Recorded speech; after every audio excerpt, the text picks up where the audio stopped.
Uma das primeiras coisas que você aprende quando você começa a negociar é que na vida você não ganha aquilo que você merece, e sim aquilo que você consegue negociar. E vou te dizer que tudo é negociável, ou então pelo menos quase tudo. Agora tem um problema. Se tem uma coisa que é extremamente difícil de encontrar, são bons negociadores. Tá? Isso se deve basicamente por 3 motivos. Primeiro, o aprender a negociar e o ensinar a negociar não faz parte da nossa cultura. Né? Então, por exemplo, você é pequeno, lá na sua casa, quando você está crescendo, ninguém te ensina a negociar. Não faz parte da cultura geral. E também não faz parte da cultura acadêmica, você não aprende isso na escola. Na verdade, você não aprende na escola como é que você negocia. Você pode aprender matemática, aprende física, química, mas negociar você não aprende, por mais que você utilize a negociação no seu dia a dia, durante a vida toda. Né? E existe ainda um terceiro motivo, que é, e esse sim é específico para quem trabalha no setor comercial. O próprio setor comercial não exige capacitação acadêmica, técnica, de negociação. Então quando você leva um currículo em algum lugar, isso na maioria das vezes, tá? Tudo que eu falar aqui é generalizado. Na maioria das vezes, na maioria dos lugares, eles não perguntam se você tem alguma formação, algum curso técnico específico em negociação. Se você tiver, acaba sendo um diferencial. Mas na grande maioria das vezes eles não pedem isso. Tá? Então, imagina, não faz parte da cultura. Você não aprendeu na escola, ninguém te pede para arrumar um primeiro emprego, ou até outros empregos. Então, não tem esse costume de aprender a negociação em si, tá? Agora tem um detalhe. Por que é importante você saber negociar? Porque toda negociação pressupõe-se que existem pelo menos 2 lados, cada um com os seus próprios interesses. Legal? Quando você aprende a negociar, você consegue maximizar os seus resultados de acordo com os seus próprios interesses. Ou seja, a ideia da negociação é não necessariamente você sair vencedor e o outro perdedor. Não é isso. Mas significa que você atingiu o objetivo que você queria. E aí, já logo de cara, aparece o primeiro erro muito cometido nas negociações, que é o seguinte: quando o profissional, seja lá o vendedor, vendedora, gerente comercial, não importa, ele entra em uma negociação sem saber que tipo de negociação ele quer naquele momento. Poxa vida, André, como assim o tipo de negociação? Existem tipos de negociação? Sim, existem. Toda negociação, ela tem pelo menos 2 parâmetros. Quais são eles? O lucro imediato da negociação e o relacionamento com o cliente. Ora, se existem 2 parâmetros, quantos resultados possíveis existem? 4. Você pode entrar em uma negociação onde o seu único objetivo é o lucro. Você não está preocupado com o relacionamento com o cliente. Dependendo do seu negócio, é assim. Ou então, você pode entrar em uma negociação visando o relacionamento com o cliente, mas naquele momento você não está preocupado com o lucro. Ou ainda, você pode entrar em uma negociação onde você tem como objetivo, além do lucro, o relacionamento com o cliente. Talvez essa seja uma das mais comuns. E por fim, você pode entrar em uma negociação onde você não tem a menor preocupação com o lucro naquele momento e nem com o relacionamento com o cliente. Putz, estranho, né? Como é que alguém pode entrar em uma negociação sem se preocupar com o lucro imediato daquele cliente, nem com o relacionamento? Eu vou te colocar um exemplo prático, vai ficar mais fácil de você entender. Digamos que a pessoa venda fechamento de sacada de apartamento. Coloca lá o vidro. Legal? Muito bem. E ela tem 3 equipes. Essas 3 equipes dela estão espalhadas pelo bairro, pela cidade, fazendo o trabalho. Muito bem. Chega um cliente, ela conversa com esse cliente precisa fechar a sacada dele. Tá. Veja a situação. O apartamento é um apartamento minúsculo, é uma sacada minúscula e meia, ou seja, o orçamento vai ser extremamente baixo. Esse cliente não mora no local, ele mora em outra cidade, ele só está locando aquele apartamento, ou seja, não é interessante ter relacionamento com esse cliente, ele nunca mais vai aparecer lá.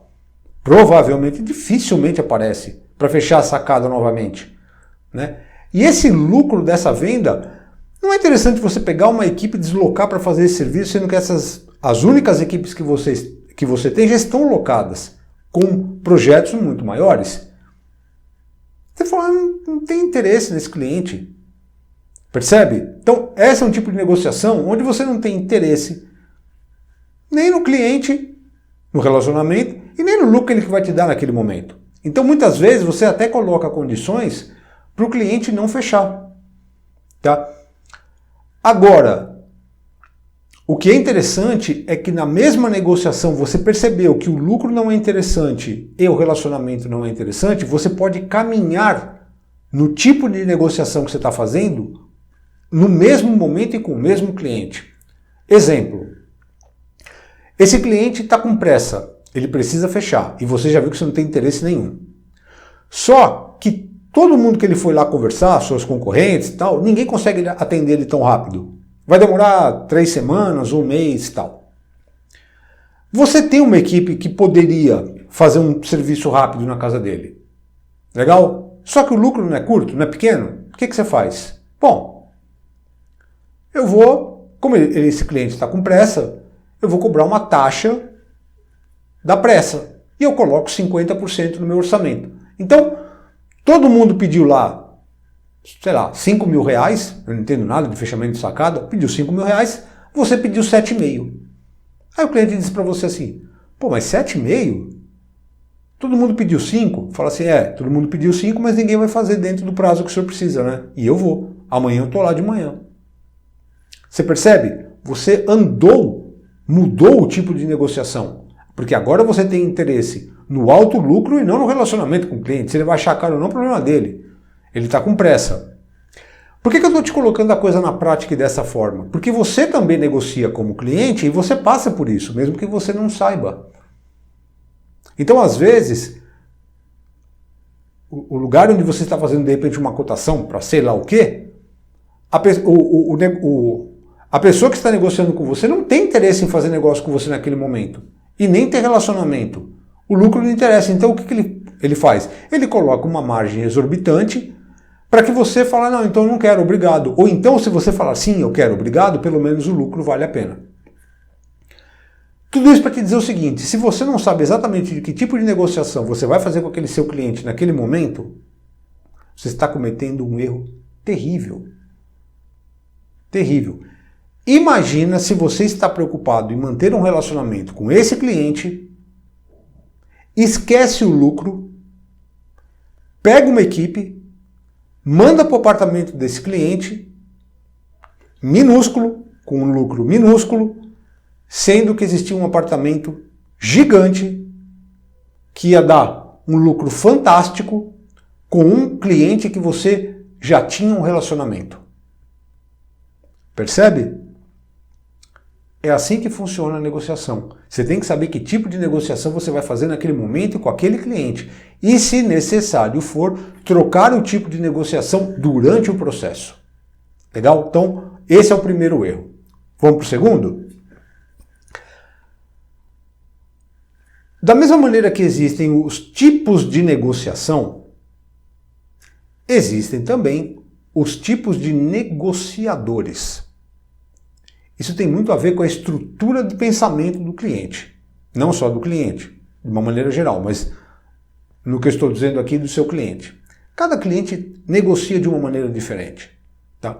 Assume papéis ali no momento da negociação. Eu não sei se você já teve essa experiência de você fazer um atendimento e tudo vai a mil maravilhas. Quando chega no momento da negociação, parece que a pessoa se transforma. Você já teve essa sensação? Nossa, parece que a pessoa se transformou. Não, não parece não, ela se transformou. Ela colocou uma máscara lá do negociador do momento, tá? E ela pode assumir ali diversas, entre aspas, personalidades. Tá? Existem 3 que eu quero te trazer de destaque aqui. Existem mais, eu quero destacar 3 para você aqui. O primeiro estilo de negociador que o cliente pode adotar é o estilo competitivo. André, o que é o estilo competitivo? Tem gente, e eu não sei se você é assim, tem gente que disputa o par ou ímpar. Não admite perder no jogo de dados. Pessoa extremamente competitiva para tudo que ela faz. Tudo. Ela quer levar vantagem em tudo. Esse tipo de cliente, ele quer desconto mesmo que ele não tenha um porquê pedir. Ele já sabe que o preço está bom, já está tudo ótimo, mas ele quer ir até o fim. E pode ser que você encontre com clientes assim. E digo mais, pode ser que você também seja esse tipo de negociador. Porque, atenta bem, o cliente tem o estilo estrutural dele de negociador e você também tem o seu. Por isso que você tem que saber quais são os estilos, porque você tem que se encaixar e falar assim, ah, o meu é esse aqui.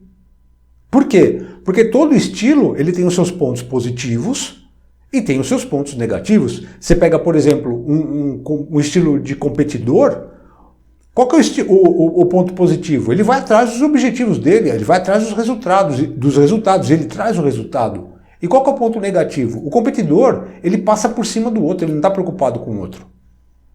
Então, lembra que eu falei que o objetivo, dependendo da negociação, é você criar um vínculo, ter um relacionamento bom com o cliente? O competitivo não está nem aí com o cliente.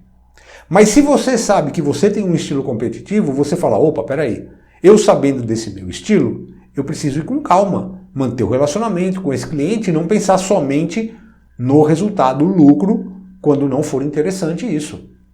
Por isso que antes de saber qual é o estilo estrutural que você tem como negociador ou do outro, você tem que saber que tipo de negociação que você quer. Porque imagina que você esteja negociando com um competitivo onde você não tem interesse nem no relacionamento nem no lucro. Ele pode ser competitivo, ele pode gritar e fazer um escarcéu e você mantém a postura. Não me interessa. Percebe como tudo está encaixado, como faz parte de uma engrenagem? Então o estilo competitivo é um. Tem também o estilo impaciente. Não preciso nem explicar, né? O negociador impaciente, ele tem um lado bom. Ele faz as coisas rápido. Não, assim, assim, assim, assado, assim, assim, assim, assado. Maravilha. Qual que é o lado ruim? Principalmente quando o vendedor, ele tem o estilo impaciente. Como ele não tem paciência, ele cede facilmente. O cliente pede desconto, ele fala, ai, quer saber, eu não aguento mais conversar com ele. Eu não tenho mais paciência. O seu cliente, olha aqui o desconto. Ele quer se livrar do cliente, porque ele é impaciente. O cliente não tem obrigação nenhuma de saber isso. Agora o profissional tem. Porque se você sabe que você tem uma estrutura de impaciência, o que você tem que trabalhar? A paciência. Porque se você atende um cliente que também é impaciente, está tudo perfeito. Você tem 2 impacientes, a coisa é assim, ó, vamos logo fechar esse negócio aí, pronto. Quando você vai ver, a venda está feita. 2 impacientes. E se o outro não é impaciente e você é impaciente? Como é que faz? Mas ele não tem obrigação nenhuma de saber. É o que eu falo, já falei em vários vídeos, falo inclusive nos meus treinamentos. Cliente não fez curso de cliente. Você tem que saber. Identificar o teu estilo e falar, peraí, eu sei qual é o meu estilo, eu tenho uma tendência natural a fazer tal coisa, deixa eu me controlar. Legal? E existe ainda um terceiro tipo de negociador, que é o negociador detalhista. O negociador detalhista, ele pega um contrato de 10 folhas, ele até se ajeita na cadeira, pega o contrato, pede um café, você tem um café? E ele lê, ele revisa, Ele fala sobre o pedido novamente. Ele vai, volta, vai, volta, vai e volta. Digamos que você também seja um negociador detalhista. Maravilha! E se você é um negociador impaciente e pega um detalhista? Você vai querer voar no pescoço dele. Você fala assim, esse infeliz não faz logo esse negócio.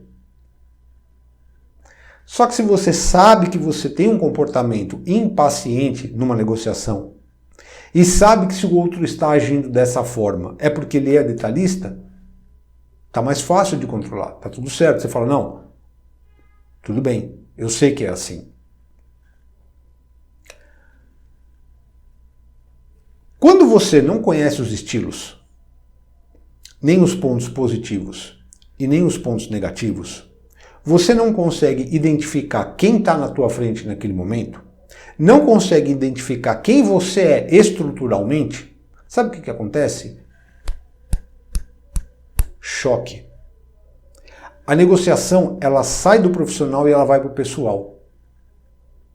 Tem até uma frase em inglês que diz o seguinte, traduzindo, não odeie o jogador, odeie o jogo. O que eu quero dizer com isso? Você pode até não gostar de negociar, apesar de ser importante. Você pode falar, mas eu não gosto, eu entendo que é importante, é necessário, mas eu não gosto. Só que você não pode transferir esse sentimento de não gostar da negociação para o cliente. Porque ele está jogando também.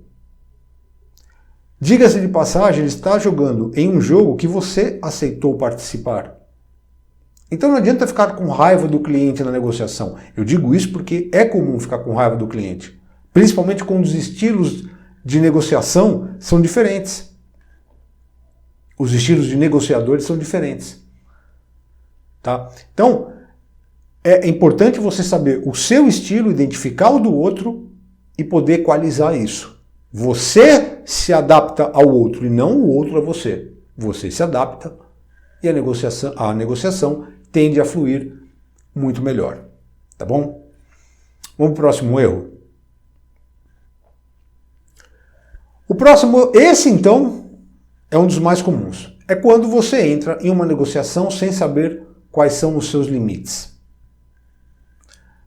Tanto para cima quanto para baixo. Como assim, André? Você vai fazer uma negociação com o seu cliente. Qual é o melhor preço de venda? Você fala assim, esse para mim é o meu melhor preço. Para você o preço. Se eu vender por esse valor, tá sensacional. Vamos colocar aqui, vai, 10 mil reais. Legal. Qual que é o valor que seria interessante? Fala, não, esse aqui tá bom. 8 mil reais. E o mínimo? Aquele valor que você fala, daqui eu não passo de jeito nenhum. 6 mil reais. Legal? Você entra com esses 3 valores em mente. Por quê? Qual é o primeiro valor que se oferece? O maior. André, eu ofereço sempre o maior valor primeiro? É.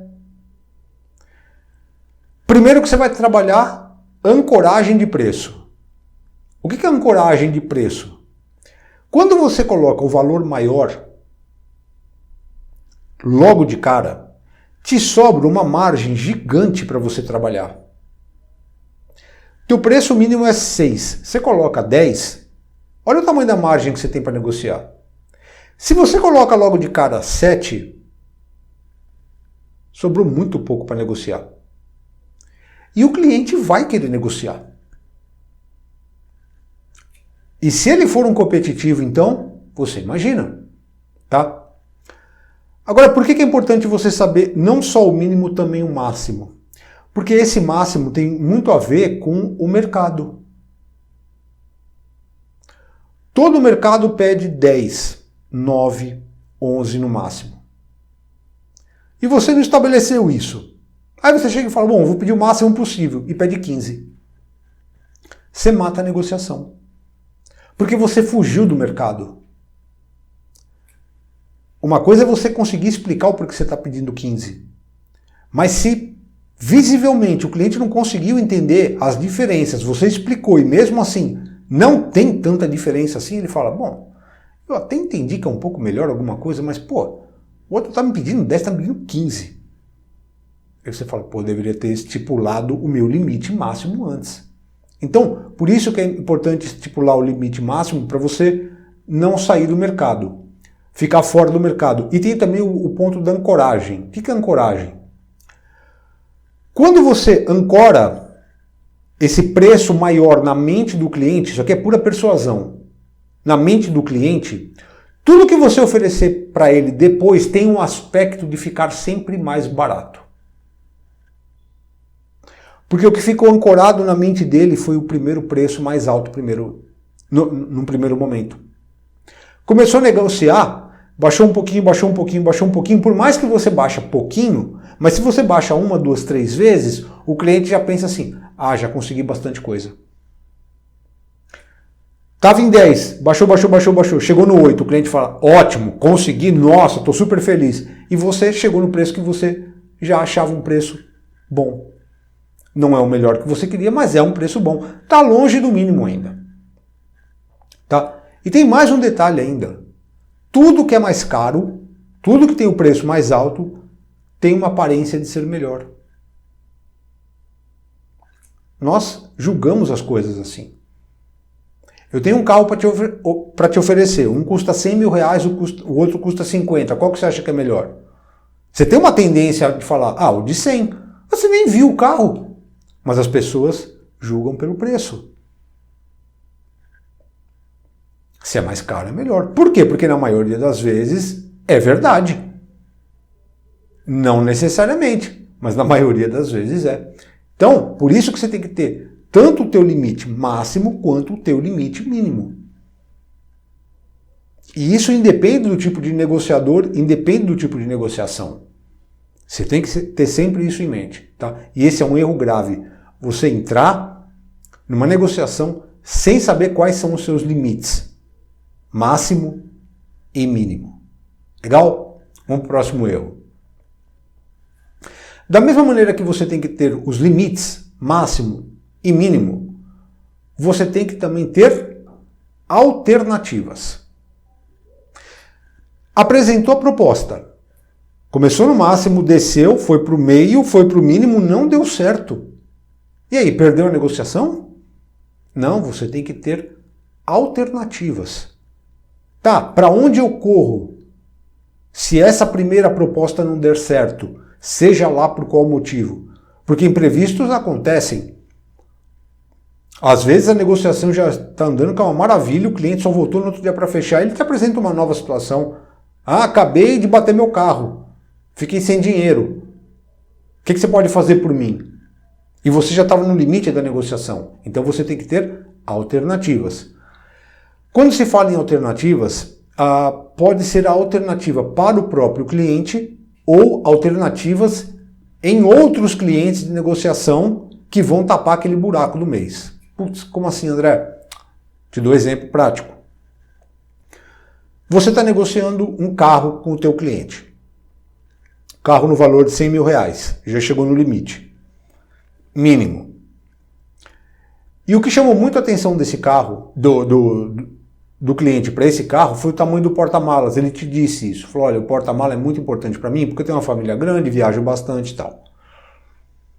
Sabendo disso, você prepara mais 2 ou 3 opções. Bom, se no momento da negociação não der certo, eu vou ter esses 3 carros que têm o valor menor, são mais baratos, têm condições diferentes, mas que possuem porta-malas grandes também. Porque o interessante para esse cliente é o porta-malas. Ele deixou isso bem claro para mim. Ele não está preocupado com potência, com nada disso. Ele quer saber de porta-mala.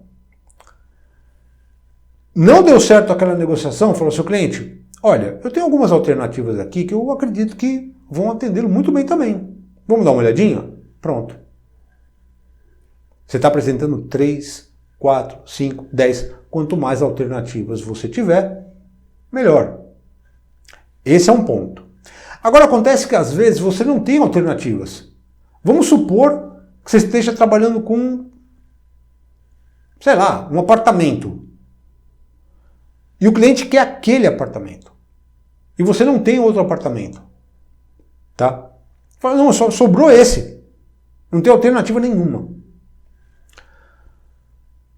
Vamos supor, você tem na sua carteira lá meia dúzia de apartamentos de 50 metros quadrados e um de 150 metros quadrados. E o cliente está negociando com você o de 150. Não adianta você levar ele para ver o de 50, ele não quer. Tá. Não deu certo o negócio. Quais são as alternativas que você tem que ter? Não para ele, para você. Você tem que ter uma carteira de clientes ativa e manter o contato. Porque se você perde essa venda desse apartamento de 150 metros, você tem que ter ali, pelo menos, 3 de 50, ou 1 de 100, 1 de 50, ativo, quente, para finalizar, para não depositar todas as suas esperanças em um cliente sem alternativa nenhuma. Então, ainda que esse cliente não tenha alternativas de outros apartamentos, você tem que ter alternativas de venda. Principalmente porque venda de vendedor é aquela história. Você tem 30 dias. E eu não digo só para bater meta, porque a meta é uma consequência. 30 dias para ganhar dinheiro. Porque tem gente que acha que o importante é bater meta. A meta é importante pro empresário. Ele estabelece uma meta e fala assim, ó, menos que isso não dá. Não é a meta que você tem que ir atrás, você tem que ir atrás do máximo possível. E como é que você atinge o máximo possível? Sabendo negociar. Tendo alternativas. Tá bom? Então, sempre tenha alternativas. Para finalizar, o último erro. E esse é importantíssimo. Eu já até dei uma pincelada nele no meio do caminho, mas eu vou focar um pouquinho mais nele agora. Que é o seguinte, é muito comum durante as negociações você entrar numa situação de estresse, tanto emocional quanto físico. Físico? É. Dependendo da negociação, ela dura horas. E você fica tenso na negociação. Né? Uma certa tensão existe. Por quê? Porque a negociação é o momento onde tudo dá certo ou tudo vai por água abaixo. E dependendo do que você fez para chegar até o momento da negociação, rolou muita água. Dependendo do que você trabalha, são visitas e visitas e reuniões e reuniões e reuniões e reuniões. E aquela negociação dando certo, está feito o teu ano. Dando errado, você está em maus lençóis, digamos assim. E, durante as negociações, o estresse é muito comum. Tá? Importante, vou repetir, separa o que é jogo e o que é jogador. Tá estressado? Tá nervoso? Ok, mas é com o jogo, não com o jogador. Primeira coisa. Segunda coisa, existem negociadores profissionais que sabem que quando uma pessoa está estressada, o que ela faz? Ela cede. Você chegou num ponto de estresse, você fala, quer saber de uma coisa? Eu não vejo a hora de acabar essa negociação logo, quer desconto, toma, quer brinde, toma, leva tudo, mas vamos acabar com isso daqui. Tem negociador que sabe disso, negociador profissional. Isso geralmente não é com o cliente final. Mas quando você pega um negociador profissional, ele sabe disso. Tem gente que é contratada só para negociar. E o que ele faz? Ele identifica qual é o seu perfil de negociador e identificou que você é competitivo, ou então que você é impaciente, ele começa a te deixar em estresse. E existem várias maneiras de se fazer isso. Tá? Não pensa que ele vai te agredir, não é isso. Muito pelo contrário. Mas ele vai te deixando estressado, estressado, estressado, estressado, estressado, e ele está jogando com você. Porque ele acredita que você também está jogando com ele. Se você sabe negociar, você vai entrar no jogo. E é até divertido. Chega uma hora que você fala assim, cara, nós estamos jogando, eu entendi. É como se fosse um jogo de xadrez. Se você sabe as regras, você joga e você se diverte. Se você não sabe as regras, você não tem nem como... Não é que você não vai ganhar, você não tem nem como jogar. E a negociação, ela é um jogo. Você tem que conhecer, como eu te disse, o tipo da negociação, o estilo de negociador, tanto o seu quanto do outro. Você tem que ter a zona do possível acordo, que são os limites, tanto para mais quanto para menos. Você tem que ter alternativas. Você tem que saber que o estresse faz parte e você tem que saber lidar com ele, porque o estresse não é o problema é como você lida com ele. Tá bom? Esses 5 erros são muito comuns, tá? E por incrível que pareça, se você cometer um deles, você já pode colocar tudo a perder. André, eu acertei tudo, mas eu errei em um. Como, por exemplo, no caso do estresse. Pode ser qualquer um. Mas se tudo foi bem, chegou no momento em que você transpareceu esse estresse, você pode acabar com uma negociação. Inclusive, não é incomum, dependendo do grau de estresse que você chegar, você pedir um tempo e falar, vamos fazer o seguinte, vamos dar uma paradinha de 10 minutos, vamos tomar um café, depois a gente volta aqui a negociar. Você não sabe como isso é importante.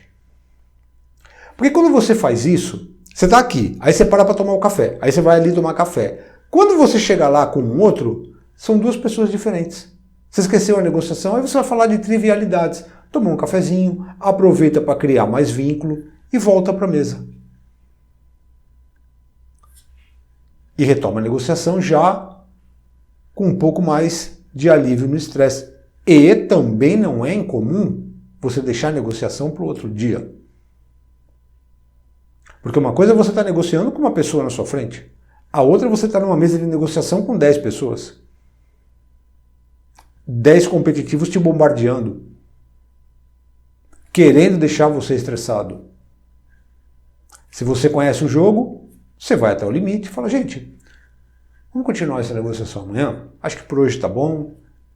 Eu tenho que rever algumas coisas aqui, que agora eu fiquei até na dúvida. Queria colocar uma posição mais assertiva para vocês. Tudo bem para vocês? Posso voltar aqui amanhã, 10 horas, a gente começa de novo? E joga para outro dia. Isso é perfeitamente normal. Tá? Não pensa assim, mas o cliente vai ficar chateado comigo. Não. O cliente não vai ficar chateado com você. Ele sabe que o jogo é assim. Tá? E lembra, ele tem interesse no teu produto, no teu serviço. Porque se ele não tivesse, ele não estaria negociando com você. Tá bom? Eu espero ter te ajudado de alguma forma com esse vídeo. Tá? Obrigado por você ter ficado comigo até o final. E se Deus quiser, Ele há de querer, a gente se vê na próxima. Tá bom? Grande abraço. Tchau.